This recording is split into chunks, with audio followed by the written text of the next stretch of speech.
ठीक है, आज की कहानी रामनारायण जी फिर कह दीजिए।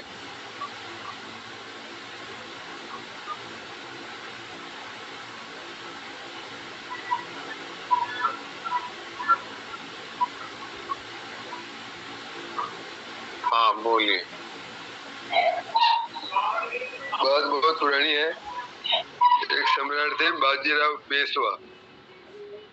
एक बार उनके एक बड़े ऊंचे अफसर ने कुछ भूल करी कि वह शत्रुओं से मिल गया और बाजीराव की कुछ भूमि शत्रुओं के हाथ में चली गई। लड़ाई चलती रही। वह अफसर बाजीराव के सैनिकों के द्वारा पकड़ लिया गया और उसे बाजीराव के सामने लाया गया। बाजीराव ने उसकी तरफ देखा और कहा कि तुम जानते हो किसके सामने हो? वह बोला, हाँ महाराज, मैं अच्छी तरह से जानता हूँ। तुम जानते हो कि इसकी सजा क्या हो सकती है? बोला, जानता हूँ, गोली से उड़ा दिए जाओगे। क्या तुम तैयार हो? वह बोला, पकड़ा हुआ हूँ, इसीलिए मजबूर हूँ। बाजीराव ने कहा, दंड देंगे। इस पर बोला, दीजिए, आप स्वतंत्र हैं।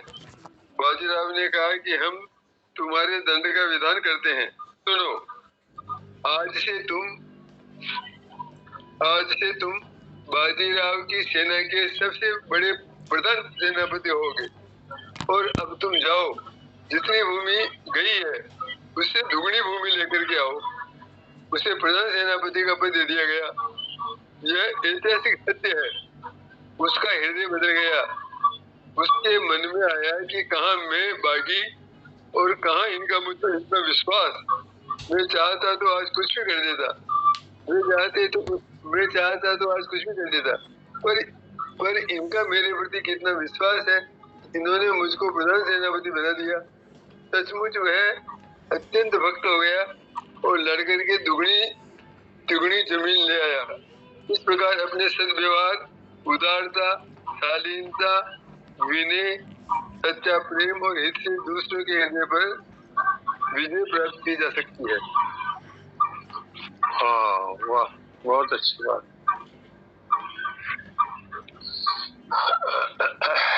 उसने तो गद्दारी की, लेकिन इन्होंने उसको इससे ऊंचा पद दिया तो उसने भी अपनी स्वामी भक्ति का परिचय दे दिया। तो अभी किसी का कोई प्रश्न है तो प्रश्न कर सकते हैं। हमारे मूक सत्संग का प्रसंग चल रहा है, वसुदेव सर्वम का चल रहा है। रामानंद जी क्या कहते हैं? बोलिए। प्रणाम जी साहब। प्रणाम। मैं ये कह रहा था, जहाँ तक कल सत्संग छूट गई थी बीच में, वहीं से थोड़ी देर के लिए शुरू कर दी जाए तो वो देवकी जी कल कतना कह रहे थे, उनका कोई दोहा था दरियाव जी महाराज का, वो लीला प्रजापति जी की कथा पे, तो वो बीच में रह गया था। तो थोड़ी उत्सुकता कायम रही तो वो याद आ गया, तो उसका याद दिला दूं। हाँ, उसका मतलब ये था कि वैसे तो खैर मैं उनके बोलूंगा, वो खुद ही बोलेंगे, लेकिन उसका मतलब मूल ये था कि लोगों में बहुत सारी बातें सीख लेने से और दो चार पद और दो चार कहावतें सुना देने से कोई संत नहीं बन जाता, कोई महापुरुष नहीं बन जाता। ये उसका तात्पर्य था। लेकिन मैं उनको ही अनम्यूट करता हूँ और पोस्ट बनाता हूँ। वो बताइए कल क्या बोल रहे थे?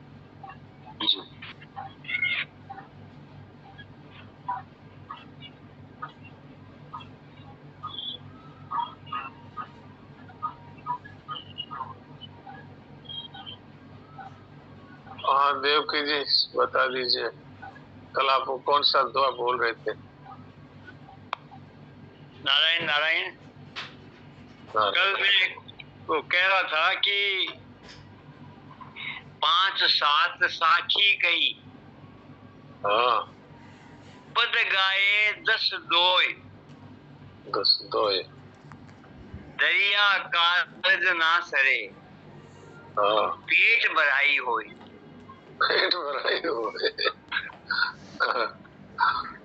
भाई कोई वक्ता बन जाए और 2 4 5 साखियां कह दे, 2 4 5 पद गा दे, हाँ तो इससे पेट बुराई तो हो सकती है, लेकिन सच्चा संत नहीं बन सकता। हाँ तो ये उस बात पर कही थी कि वो लीला जी ने कहा ना कि भाई मैं तो उनकी नजर में बहुत अच्छी साधिका थी, हाँ उनसे भी आगे थी हाँ उनकी नजर में, हाँ लेकिन आज मेरी ये दशा है। तो इस पर इन्होंने ये बात कही थी कि भाई साधक की स्थिति है। साधक की स्थिति में यदि कोई अपने आप को सिद्ध मान ले तो उसकी ये दुआ है, ये उसके लिए सटीक बैठता है। तो ये बात है। हाँ। तो किसी का कोई प्रश्न नहीं है, इसलिए आप ही सनाजी महाराज के अमृत वचन सुनाइए। और कल जो मैंने महाराज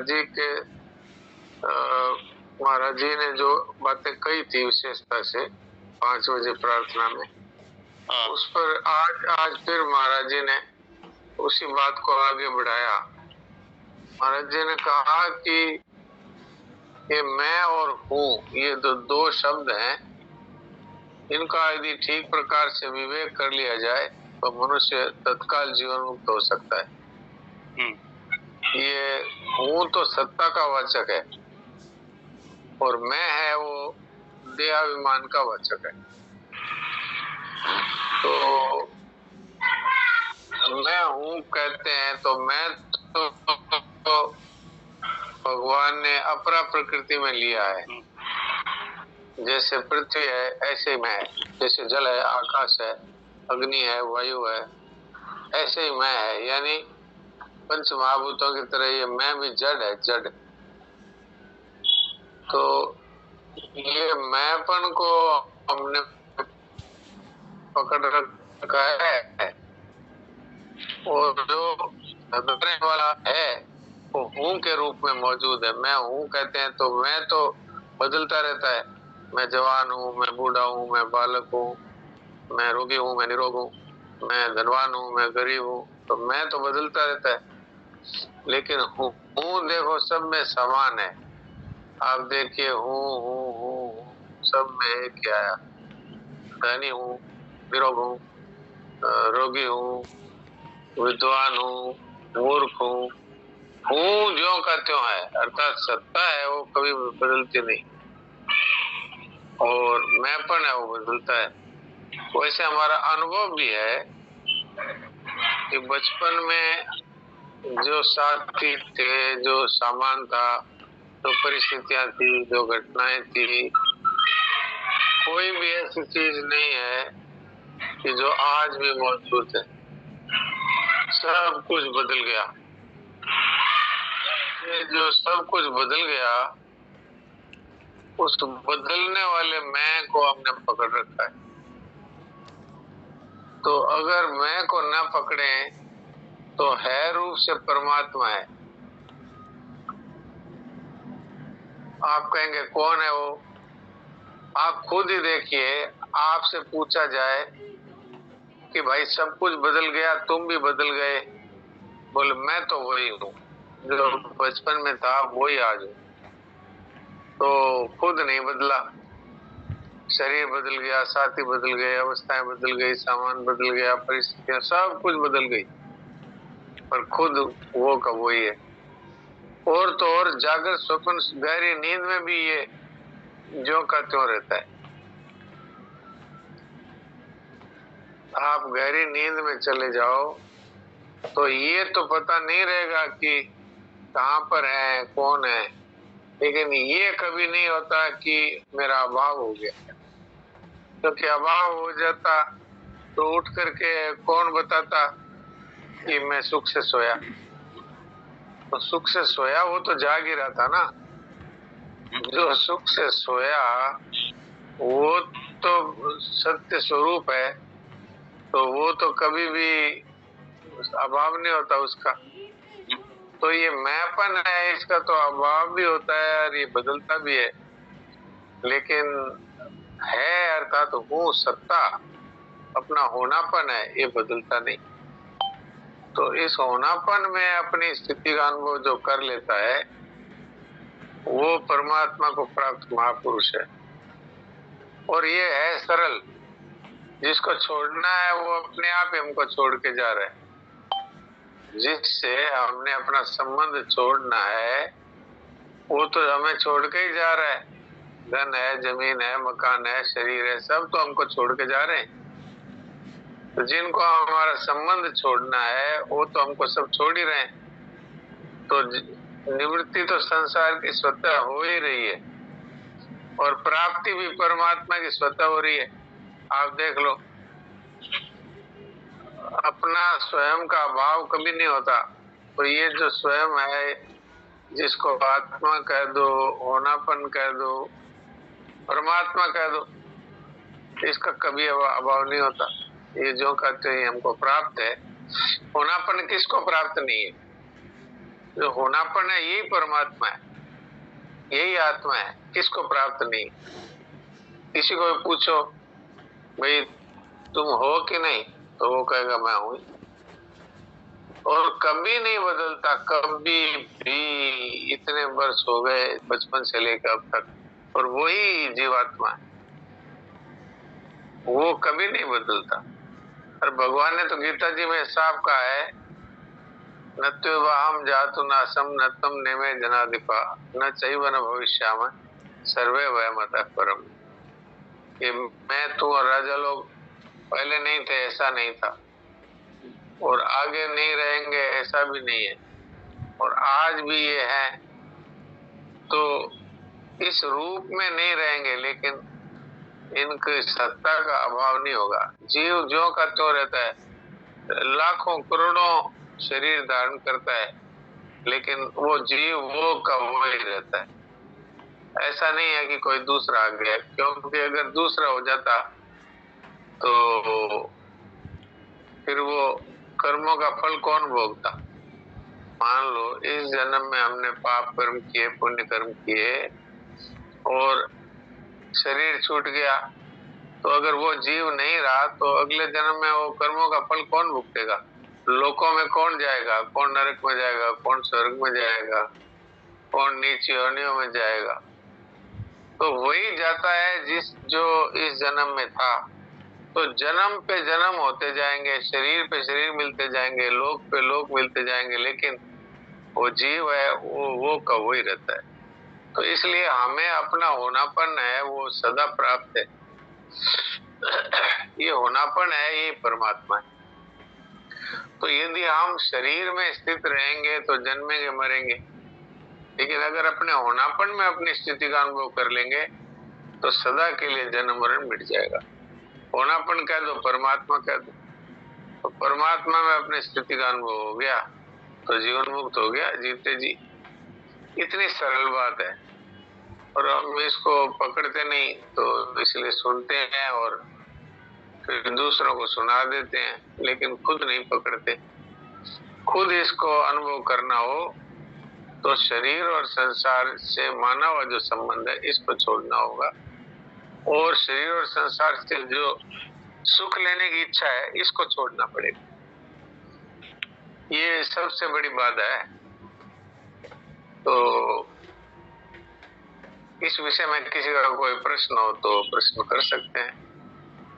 किसी बहन ने ये प्रश्न किया, क्रोध पर विजय कैसे पाए? तो ये बाद में बताने का विचार है। अभी इस विषय पर अगर किसी का प्रश्न हो तो बताओ। तो सत्य की जो खोज है, लेख स्वामी जी का सत्य की खोज जी, तो उसमें दोष ने तो सत्य में रहता है न असत में जी। तो सत्य में दोष नहीं रहता, क्योंकि सत्य का कभी अभाव नहीं होता। असत में दोष है, वो इसलिए रहता कि वो तो उसमें भी विनाशी है कि क्या दोष है उसमें। जी। तो ये जीव है वो जो उसने लिमिटेड कोई मान्यता कर ली, उसके कारण उसको करना पड़ता है क्या? हाँ, जीव कहते ही उसको है। जीव कहते ही उसको है जो अपने आप को किसी एक शरीर में मानता है, कोई जीव। अच्छा। और शरीर में अपने आप को एक मानता है, शरीर ये में। जीव बन करके फिर भोगता है क्या? बस जीव बन के ही भोगता है, जीव बन के ही भुगतता रहता है, जीव बन के ही करता है, जीव बन के ही भुगतता है। तो ये जीव लिमिटेड कैसे हो गया? ये मूर्खता से हो गया। भगवान ने तो जीव को अपने अपने जैसा ही बनाया, लेकिन ये मूर्खता इसने कर ली कि ये शरीर और संसार के साथ में एक हो गया। ये क्यों हो गया? तो बेवकूफी से हो गया, मूर्खता से हो गया, नासमझी से हो गया, ज्ञान से हो गया, कुछ भी कह दो। तो फिर आप कह रहे थे मैं धनवान हूँ, मैं बलवान हूँ, मैं योग्य हूँ, मैं ऐसे हूँ। तो ये धनवान योग्य ये जो मैं अलग अलग बना है, इसके कारण क्या क्या? और क्या, ये तो संसार की अलग अलग चीजें हैं जिनके साथ वो अपनापन कर लेता है, और फिर अपनापन के साथ साथ मैंपन ही कर लेता है। जैसे पहले धन को मेरा ऐसा मानता है, फिर कहता है मैं धनी हूं, यानी धन में ही खुद घुस गया। वो पहले शरीर को मेरा असत के साथ हो गया क्या? असत के साथ हो गया। मूल में तो यही बात है, सत हो करके और असत की गुलामी कर रहा है। सत तो हो करके असत की गुलामी, इसीलिए जन्म मरण हो रहा है। जन्म मरण क्या है? शरीर के मरने को मैं मर रहा हूँ ऐसा मानता है, इसी को मरना कहते हैं। नहीं तो फिर जन्म है तो असत के कारण ही हुआ। और बिल्कुल हुआ। भगवान गीता में कहती है कारणम गुण संग से शब्द सिद्धि होने जन्म सुख। नीच ऊंच योनियों में जन्म का कारण ही है असत के साथ संबंध मानना। भाई धन है इसके साथ संबंध माना, शरीर है इसके साथ संबंध माना, तो जितना भी असत है इसके साथ अपना संबंध स्वीकार करेगा तो ये खुद तो सत है, ये तो नष्ट होगा नहीं, लेकिन ये अपनी गलत मान्यता के कारण से जन्मता मरता रहेगा। तो फिर ये दादा और मामा और ये बनेर ये जो संबंध है ये फिर ये सारे संबंध है यहाँ का व्यवहार निभाने के लिए, यहाँ का व्यवहार निभाने के लिए, क्योंकि हम यहाँ पर आए हैं किसी से ऋण लिया हुआ है और किसी को ऋण चुकाना है, तो वो चुकने के लिए या चुकाने के लिए हम एक परिवार में एक समाज में आ गए, तो वो ऋण चुका दो और किसी को अपना मत मानो तो बंधन मुक्त हो गए, और किसी को अपना मानते रहे और ऋण ले लिया, अर्थात लोगों से सेवा तो लेते रहे, सेवा करी नहीं, तो वो ऋण चढ़ जाएगा, तो फिर जन्मों मरो। ये जितने भी संबंध है ये संबंध सेवा करने के लिए है, और हमने संबंध बनाए हैं कि लोगों से सुख ले लें, लोगों से सेवा ले लें, लोगों से कुछ ले लें, तो ये देने के लिए यहाँ संसार में जन्म हुआ है। इस सब को जो पुराना ऋण है वो चुका दें और नया ऋण ले नहीं, तो फिर ये जितने भी संबंध है इन संबंधों की सार्थकता हो जाएगी। अब हम लोग तो इन संबंधों से भी सुख लेते हैं, बेटा है तो ये मेरे को न्याल करेगा, ये मेरी सेवा करेगा, ये इच्छा रखते हैं, तो ये पति है तो ये मेरी रक्षा करेगा, ये मुझे सुख देगा, इस तरह से हम नया ऋण लेते रहते हैं। अरे भाई संबंध तो इसलिए बना है कि आप इनकी सेवा कर दो, बदले में किससे कुछ बचाओ, इसलिए है ये संबंध। तो फिर काम आ जाओ कुछ मतलब उससे कल्याण हो जाएगा फिर? बिल्कुल हो जाएगा, यही तो है, एक कर्मयोग इसी का नाम है, काम आ जाओ कुछ बचाओ।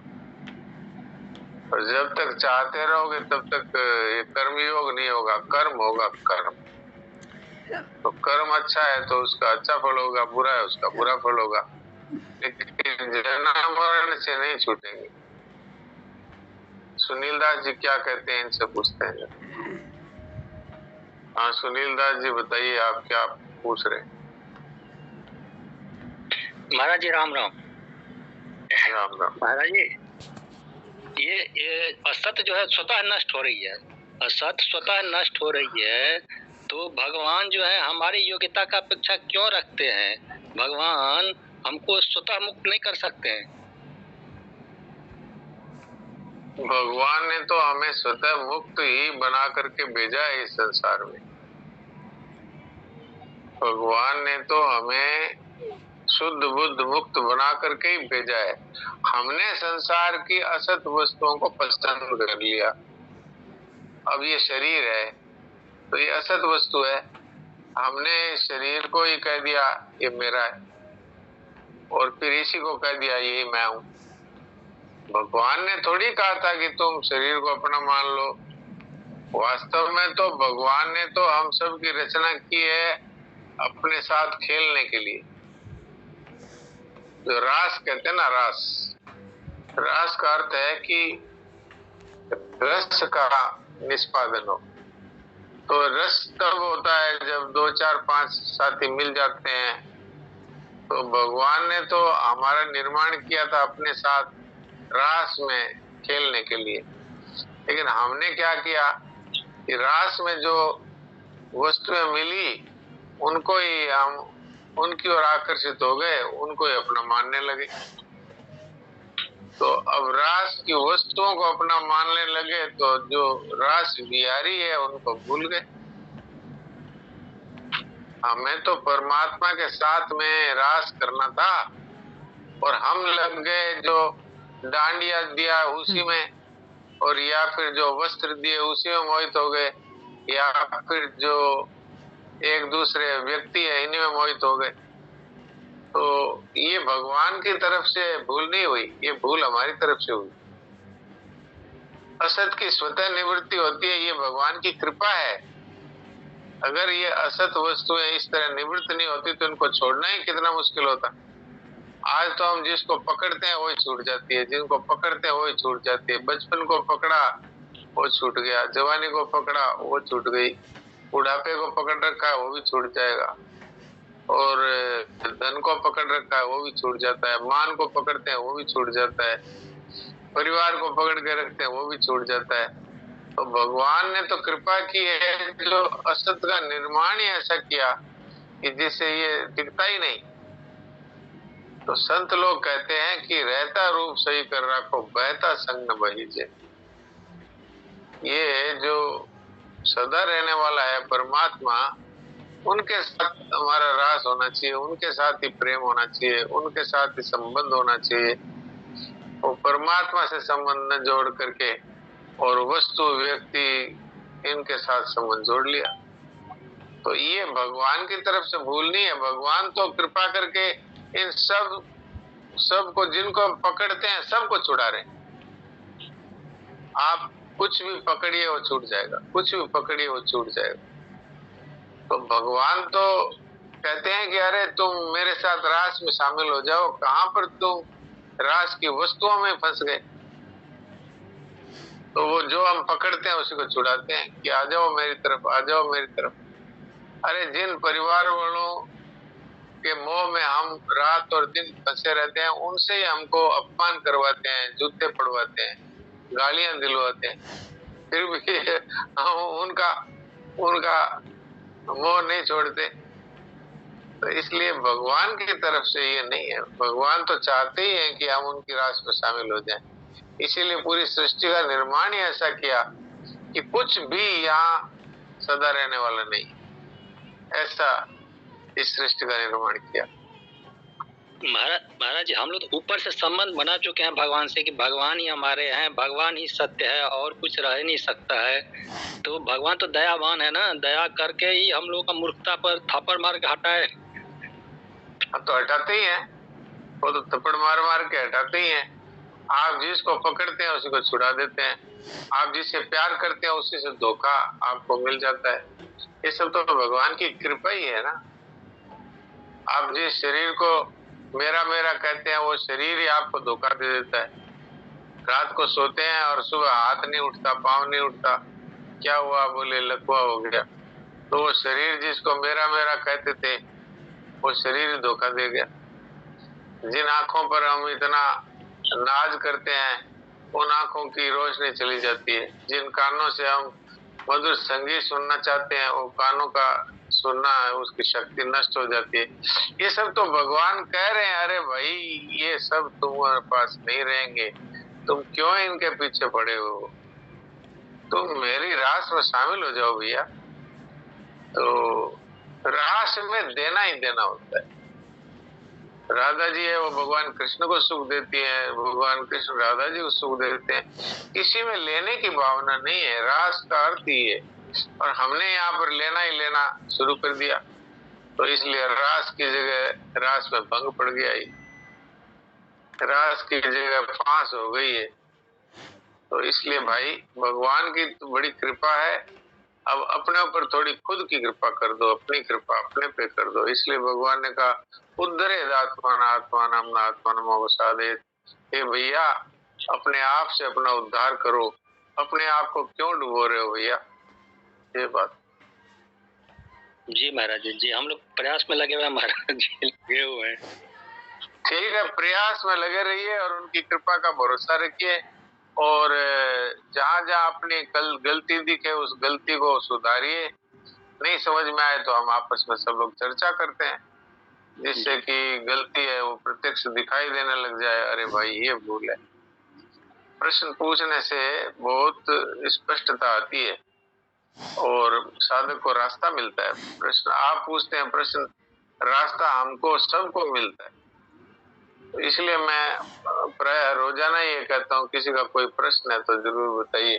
अब वैसे तो अभी जैसे देवकी जी ने कहा कि 2-4 साखी और 5-4 पद ये बोल दें, हम अच्छी अच्छी बातें कह दें और आप वाह वाह कर दो, इससे तो कुछ नहीं होता। हम इन बातों को सुन करके अपने जीवन में उतार लें और इसके अनुसार अपना जीवन बना लें, तो ये सत्संग की सार्थकता हो जाएगी। महाराज भगवान तो कृपा करते हैं महाराज जी, भगवान का स्वभाव भी कृपा करना है, तो कृपा तो हम लोग पर होगा, ऐसा पूरा विश्वास रखना चाहिए। तो बिल्कुल रखना चाहिए, कृपा तो हम पर बरस रही है, नहीं तो ये बातें अपने को सुनने को ही कहाँ मिल सकती है। कृपा की तो, भगवान की कृपा का तो कोई पारावार नहीं है। और अब हमको अपने पर थोड़ी कृपा करनी है कि अब इन बातों को सुन लिया ना, तो इनको जीवन में उतारना है कि भाई अब हम संसार की वस्तुओं को अपना नहीं मानेंगे, अब हम संसार से सुख लेने की इच्छा नहीं करेंगे, अब हमको देना ही देना है। सबको सुख दो, सबको सुविधा दो, सबको सम्मान दो, सबको आराम दो, किसी से कुछ लेने की इच्छा मत रखो, तो भगवान के रास में हम शामिल हो जाएंगे। प्रणाम प्रणाम। बहुत अच्छा है, आप लोग पूछते हैं तो भगवान अच्छी अच्छी बातें हम लोगों सबके लिए भेजते हैं। हाँ देवकी जी सुना दीजिए, अब है तो 2-1 मिनट बाकी, पर कुछ सुना ही दीजिए। तो फिर वो आगे करते हैं, प्रश्न करता कौन है? करता है वही भोक्ता, वही करता बताया उन्होंने। मन करता नहीं है, बुद्धि करता नहीं है, स्वयं कोई करता नहीं बताया। जो भोगता है वही करता है। तो स्वयं तो करता कहाँ है? स्वयं तो शुद्ध बुद्ध मुक्त आत्मा, आत्म स्वरूप है ना। वो आत्मा में तो कर्तृत्व है ही नहीं। जो संसार की से कुछ लेना चाहता है उसी को भोक्ता कहा है। तो जो भोक्ता है वही बंधन में बनता है। तो भोक्ता का अर्थ होता है संसार से कुछ भी चाहिए, भोगना है हमको, सुख भोगना है, धन चाहिए, मकान चाहिए, इज्जत चाहिए, संसार की प्रतिष्ठा चाहिए, कीर्ति चाहिए। भोक्ता है, भोक्ता भी तो कोई विचार ही नहीं है क्या? ये भोक्ता तो ये स्वयं ही बन जाता है। ये स्वयं जो परमात्मा का चेतन अंश है ना, ये जब संसार से लेने की इच्छा रखता है तभी इसका नाम भोक्ता हो जाता है। नहीं है तो झूठा ही है भी, है तो मान्यता ही है, और क्या मान्यता है। ये जन्म किसका? मान्यता का। जन्मता मान्यता के कारण से जन्म उसका होता है जो जड़ और चेतन का जो मिक्सचर है, जिसको जीवात्मा कहते हैं। आत्मा भी है और साथ में उसने संसार को अपना मान लिया, इसलिए जीव बन गया। उस जीव का जन्म मरण होता है। शुद्ध चेतन का